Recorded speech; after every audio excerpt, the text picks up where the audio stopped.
Hello everyone, नमस्कार। जैसा कि आप लोग जानते हैं कि ये पार्ट 3 है determination of consistency of fresh concrete का। इसमें कंसिस्टेंसी और वर्कबिलिटी के लिए आज का चैप्टर है आपका कंपैक्टिंग फैक्टर टेस्ट।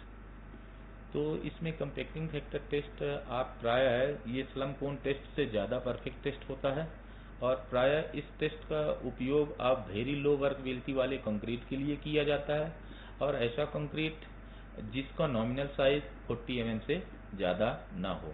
इसमें यूज होने वाला ऑपरेटर्स जो होते हैं तो आप इसमें देखेंगे एक अपर हॉपर ए होता है, एक लोअर हॉपर बी होता है और एक सिलेंडर सी होता है। मेन ऑपरेटर्स यही होता है और ये एक स्टैंड में सेटअप होते हैं। तो इसके इसमें आप सबसे पहले आपका है जैसे अपर हॉपर ए, इसका जो टॉप का डायामीटर जो होता है वो 250 mm होता है और जो बॉटम का इंटरनल डायामीटर होता है 125 mm होता है और इसकी इंटरनल जो हाइट होती है हॉपर की 180 mm होती है। और इसके बाद आता है आपका लोअर हॉपर यानी बी हॉपर। तो इस बी हॉपर में क्या होता है, इसके टॉप का इंटरनल डायामीटर जो होता है 230 mm होता है, बॉटम का इंटरनल डायामीटर 125 mm होता है और इंटरनल हाइट जो इसकी होती है 230 mm होती है। इसके बाद तीसरा पार्ट होता है, इसका एक सिलेंडर होता है जिसको सी से मेंशन किया गया है। इस सिलेंडर की इंटरनल जो डायामीटर होती है वो 150 mm होता है और इसका जो इंटरनल हाइट होती है 300 mm होता है। और इसमें आप देखेंगे प्राय इसके बाद आप देखेंगे कि distance between bottom of upper hopper, distance between bottom of upper hopper to lower hopper top surface distance ये आपका 200 mm होता है। इसी प्रकार लोअर हॉपर का बॉटम से, लोअर हॉपर के बॉटम से और सिलेंडर के टॉप के बीच का डिस्टेंस जो होता है 200 mm होता है। इस ऑपरेटस में इसके अलावा अपर हॉपर ए और लोअर हॉपर बी इन दोनों में इसके बॉटम में एक सेटअप लगा होता है जिसका ट्रैप डोर सेटअप कहते हैं। ये ऑटोमेटिक इसमें लोड पड़ने के बाद ऑटोमेटिक ये ओपन हो जाते हैं और ये जो ट्रैप डोर जो होता है ये प्राय मेटल का बना होता है और इस मेटल की थिकनेस जो होती है 3 mm होती है। इसके बाद इसके अलावा भी इसमें कुछ इक्विपमेंट जैसे यूज होते हैं, जैसे करनी आप होता है, स्कूप होता है और ये तो प्राय एक कॉमन से इक्विपमेंट्स इसमें यूज होते हैं। बाकी इसमें जो मेन होता है टेम्पिंग रॉड होता है।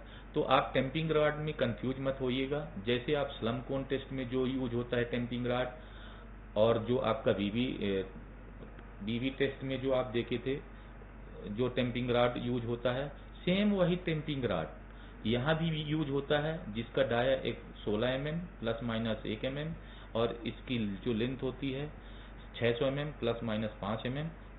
हम आपको बार बार यही बोल रहे हैं कि कंफ्यूज मत होना कि इसमें कोई दूसरी टेम्पिंग रॉड यूज होती होगी। कभी कभी आपसे क्वेश्चन भी किया जा सकता है कभी इंटरव्यू में कि इसमें कौन सा टेम्पिंग रॉड यूज होता है, तो आप कभी कंफ्यूज मत होना। अभी तक मैं आपको ये चैप्टर 3 है तो इसमें आप पहले मैं आपको बताया था स्लम कोन में जो टेम्पिंग रॉड यूज हुआ सेम बीबी टेस्ट ऑपरेटर्स में भी वही वो टेम्पिंग रॉड यूज हुआ और वही टेम्पिंग रॉड आपको ये कंपैक्टिंग फैक्टर में भी यूज होता है। तो इसको एक दिमाग में सेटअप करके रखना, कभी कभी ये इंटरव्यू में पूछा जाता है। और इसके अलावा इसमें अगला है आपको जो इसमें एक बैलेंस की आवश्यकता पड़ती है टेस्टिंग में। तो बैलेंस की जो कैपेसिटी होती है वो 50 kg के बैलेंस आपको यूज करना है जिसका नियरेस्ट एक्यूरेसी आप या कह सकते हैं जिसकी लिस्ट काउंट 10 ग्राम हो, ऐसा बैलेंस आपको यूज करना है।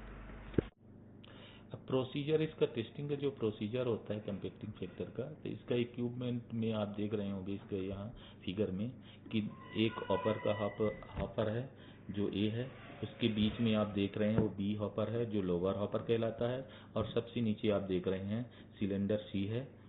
ठीक है, ए हॉपर ए के बॉटम से हॉपर बी के टॉप के डिस्टेंस 200 पहले भी बताया था, और हॉपर बी के बॉटम से सिलेंडर के टॉप के बीच का डिस्टेंस 200 mm होता है। तो अब सबसे पहले क्या करते हैं कि इसमें से आप पहले इक्विपमेंट को अच्छे से क्लीन करते हैं और गीले कपड़े से इसके अंदर की सरफेस को पोंछते हैं। इसलिए ये करना पड़ता है क्योंकि अगर नहीं करेंगे तो जो कंक्रीट जब हम डालते हैं तो ये कंक्रीट की स्लरी वगैरह हॉपर या सिलेंडर के वाल से चिपक जाएगी, जो टेस्टिंग में एरर आएगा। जब ये क्लीन करने और हॉपर को क्लीन करके और इसको अच्छे मॉइस्चराइज करके कपड़े से गीला करने के बाद जब सबसे पहले हम क्या करते हैं कि हॉपर ए में कंक्रीट को फील किया फुल्ली फील कर दिया जाता है विदाउट कंपेक्टिंग, मतलब कह सकते हो कि इसमें कंपेक्ट नहीं करते हैं, ऐसे फ्री हैंड फील कर दिया जाता है। उसके बाद जब कंटेनर ए फुल फील हो जाता है, उसके बाद नेक्स्ट स्टेप में क्या करते हैं कि इसका जो ट्रैप डोर होता है ओपन कर देते हैं।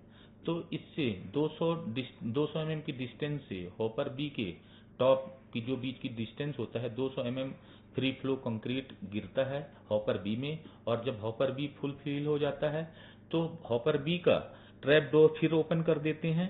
तो वही distance same 200 mm distance hopper B के बॉटम से सिलेंडर सी के टॉप का बीच का डिस्टेंस होता है। 200 mm फ्री फ्लो कंक्रीट आपका सिलेंडर सी में फुल फिल होता है, और जब सिलेंडर सी फुल फिल हो जाता है और उसके बाद क्या करते हैं कि सिलेंडर को बाहर रिमूव कर लिया जाता है, इक्विपमेंट से बाहर रिमूव कर लेते हैं, और उसके ऊपर एक्सेस जो कंक्रीट होता है उसको रिमूव कर दिया जाता है, प्लेन सरफेस उसकी लेवल पे प्लेन सरफेस कर दिया जाता है, और फिर उसको उस कंक्रीट की वैल्यू को मेजर किया जाता है। यानी कह सकते हो कि सिलेंडर की जो वेट होता है उसको माइनस करके जो वेट आता है कंक्रीट का वेट उसको नोट कर लिया जाता है, और उसको यहाँ मान लीजिए जैसे हम डिकोड कर दिए W1 से।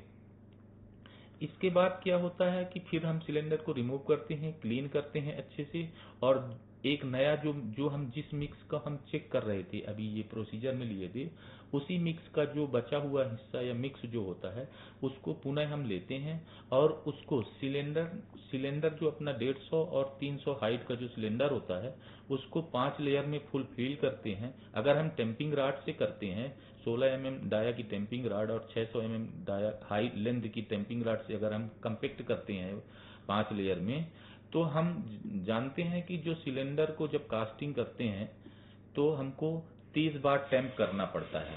तो ये कह सकते हो कि 5 लेयर में हमको इसको टैंप करके कास्ट करना है, फुल फिल करने के अच्छे से कंपेक्ट करना है। और मान लीजिए अगर टैंपिंग राड से नहीं करते हो तो आप वाइब्रेटिंग टेबल में रख के भी इसको फुल फिल करो और प्रॉपर प्रोसीजर पे इसको कंपेक्ट करो, और फिर इसके बाद जो सिलेंडर का वेट हटा के जो कंक्रीट का टोटल वेट आता है उसको W2 से डिनोट कर लेते हैं। फिर अब आप ये ध्यान रखिएगा हमेशा जो वेट आप जैसे नोट करते हैं तो आपका जो भी वेट आता है, मान लो जैसे आप 3 किलो 250 ग्राम 3 किलो 240 ग्राम आ रहा है, तो इसका मतलब आपको उसके नियरेस्ट लिस्ट काउंट आप 50 ग्राम पे ही मेंशन करना है, यानी 3 किलो 250 ग्राम ही लिखना है। अगर 3 किलो 280 ग्राम आता है तो आप या तो उसको 3 किलो 280 ग्राम को आप क्या करोगे कि वो 3 किलो 280 न लिख के आप 3 किलो 300 ग्राम मेंशन करोगे। आई होप मेरे बात समझ में आई होगी कि आपको 50 ग्राम के ही लिस्ट काउंट में आपको उसको वेट को मेंशन करना है। तो फिर आप इसमें आप आगे आएंगे तो देखेंगे अभी इसका अब हमको इसमें दो वैल्यू मिल जाती है, एक तो पार्शली कंपेक्टेड कंक्रीट मिलता है और दूसरा जो हम वाइब्रेटिंग टेबल या कंपेक्टिंग रॉड या टेम्पिंग रॉड से जो कंपेक्ट करते हैं तो हमको आप सिलेंडर में दो वैल्यू मिलती हैं कंक्रीट की वेट। तो उसी में हम कंपेक्टिंग फैक्टर का जो कैलकुलेशन करते हैं तो एक हो जाता है weight of partially compacted concrete W1 जो आप ऊपर देखे थे, और वही जो कंपेक्टिंग रॉड या वाइब्रेटिंग टेबल से जो किए थे कंपेक्ट करने के बाद जो वेट मिलता है हमको कंक्रीट का, तो वो हो गया आपका weight this fully compacted concrete W2। और इन दोनों का जब रेशियो हम निकालते हैं तो एक हमको रेशियो मिलता है, वही जो रेशियो होता है वही कंपैक्टिंग फैक्टर रेशियो कहलाता है या कंपैक्टिंग फैक्टर वैल्यू कहलाता है। अब कंपैक्टिंग फैक्टर वैल्यू को प्राय 4 पार्ट में डिवाइड, डिग्री ऑफ वर्कबिलिटी के आधार पे कंपैक्टिंग फैक्टर वैल्यू को चार भागों में डिवाइड कर दिया गया है डिग्री ऑफ वर्कबिलिटी के आधार पे। तो जो वेरी लो होगा, जब कंपैक्टिंग फैक्टर वैल्यू 0.75 से लेके 0.8 आएगा तो उसकी डिग्री ऑफ वर्कबिलिटी कहलाएगी वेरी लो। और ये किस कंक्रीट में आपकी यूज होती है, तो प्राय आप मोटा मोटा एक एग्जांपल समझिए, जैसे पीपीसी होता है तो उसकी कंपैक्टिंग फैक्टर वैल्यू 0.75 से 0.8 होनी चाहिए। दूसरा आता है लो वर्कबिलिटी। लो वर्कबिलिटी में कंपैक्टिंग फैक्टर वैल्यू जब 0.8 से 0.85 हो तब उसे लो वर्कबिलिटी कहते हैं, उस कैटेगरी में आता है। और ऐसे लाइटली जो जैसे मास कंक्रीट जैसे आपकी होती है, लाइटली रेनफोर्समेंट सेक्शन होते हैं, ऐसे कंक्रीटों में जैसे आप एग्जाम्पल के तौर पे मास कंक्रीट जैसे आपके डैम्स वगैरह में जो यूज होती है ना कंक्रीट मास क्वांटिटी में, और लाइटली रेनफोर्समेंट जहाँ थोड़ा कम होता है तो ऐसी कंक्रीट वहाँ यूज होती हैं, तो उसको क्या बोलते हैं, लो वर्कबिलिटी वाला। और उसकी कंपैक्टिंग फैक्टर वैल्यू आपकी जो पैरामीटर होना चाहिए 0.8 से 0.85 के बीच होना चाहिए। और तीसरा आता है ऐसी वर्कबिलिटी, मतलब आप कह सकते हैं मीडियम वर्कबिलिटी, तो उसकी कंपैक्टिंग फैक्टर वैल्यू आपका 0.85 से 0.92 के बीच में आए तो वो मीडियम डिग्री ऑफ वर्कबिलिटी कहलाएगी। और जनरली ऐसा ये मीडियम जो डिग्री ऑफ वर्कबिलिटी होती है प्राय आपका ये जनरली रेनफोर्समेंट कंक्रीट जैसे आरसीसी जैसे कॉलम फुटिंग्स ये सब जो कंक्रीट होती हैं इनमें यूज होती है, बीम्स ये सब में मीडियम फैक्टर वैल्यू होती हैं। इसके बाद आता है 0.92 से अधिक जो वैल्यू होती है कंपैक्टर फैक्टिंग वैल्यू। और ये भी आप समझिएगा कि 0.92 से लेके मैक्सिमम कंपैक्टिंग फैक्टर वैल्यू, आपसे कभी पूछे कि मैक्सिमम कितना हो सकता है तो मैक्सिमम 1 ही होता है, 1 से ज्यादा कंपैक्टिंग फैक्टर वैल्यू नहीं होता है। तो ये कह सकते हो कि एबव 0.92 से लेके 1 के बीच की जो वैल्यू होती है वो हाई डिग्री ऑफ वर्कबिलिटी कहलाती है। और ऐसा हाई रेनफोर्समेंट कंक्रीट या कंजेस्टेड सेक्शन जो होते हैं, जैसे जहाँ पे जगह नहीं होती है, जैसे मान लीजिए जहाँ एसएससी कंक्रीट वगैरह डाला जाता है या जहाँ रेनफोर्समेंट बहुत सघन होता है तो वहाँ स्लम्प बढ़ा के डाला जाता है, फ्लोवल कंक्रीट डाला जाता है। तो ऐसी जो कंक्रीट्स होती हैं या सेक्शन या स्ट्रक्चर्स होती हैं जहाँ ऐसी कंक्रीट यूज की जाती है तो वहाँ कंपैक्टिंग फैक्टर कह सकते हैं 0.92 से एबव हो। लेकिन आप लोग को पता है कि 1 से ज़्यादा कंपैक्टिंग फैक्टर वैल्यू नहीं होती है।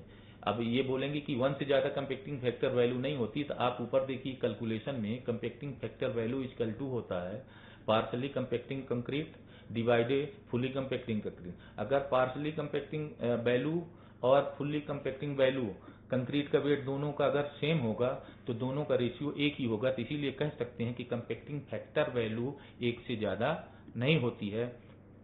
आप लोग को कभी भी इंटरव्यू में पूछ सकता है, ये क्वेश्चन बहुत बार पूछा जाता है कि ये बताइए कि मैक्सिमम कंपैक्टिंग फैक्टर वैल्यू कितनी हो सकती है, तो आप लोग बेझिझक बोल देना कि 1 होती है, 1 से ज़्यादा कंपैक्टिंग फैक्टर वैल्यू नहीं हो सकती। आई होप आप लोग को अच्छे से समझ में आया होगा। आप लोग का बहुत बहुत धन्यवाद। अगर नहीं समझ में आया हो तो आप लोग कमेंट्स करके पूछ सकते हैं।